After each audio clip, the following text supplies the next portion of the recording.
The different cities and municipalities comprising the province of Misamis Oriental in Region 10 or Northern Mindanao region. The province of Misamis Oriental has Cagayan de Oro City as its provincial center or provincial capital. It is a part of the Mindanao Island Group in Region 10 or Northern Mindanao region.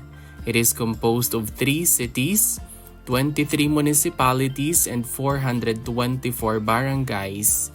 It was founded in 1939.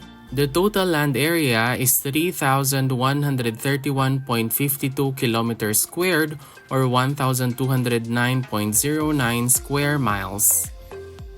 Misamis Oriental is bordered clockwise from the north by the Iligan Bay, Bohol Sea, Makahalar Bay, Hingoog Bay, Agusan del Norte, Agusan del Sur, Bukidnon, and Lanao del Norte.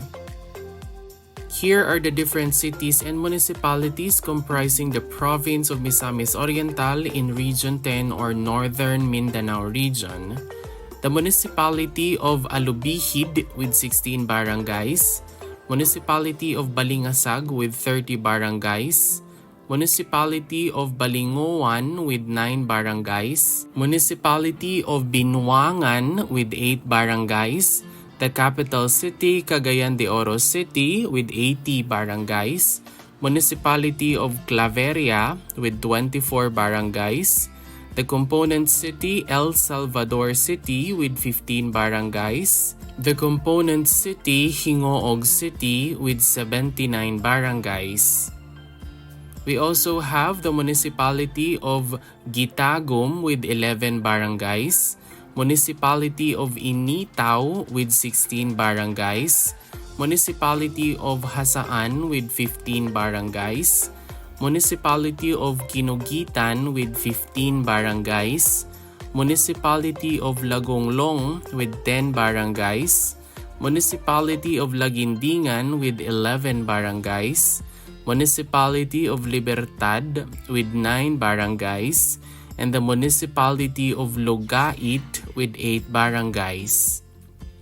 We also have the municipality of Magsaysay with 25 barangays, municipality of Mantikau with 13 barangays, municipality of Medina with 19 barangays, municipality of Naawan with 10 barangays, municipality of Opol with 14 barangays, municipality of Salay with 18 barangays, municipality of Songbongkogon with 10 barangays, and the municipality of Tagoloan with 10 barangays.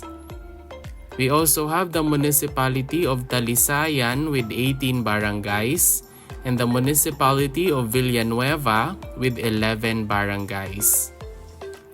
And that is all about the different cities and municipalities comprising the province of Misamis Oriental in Region 10 or Northern Mindanao region.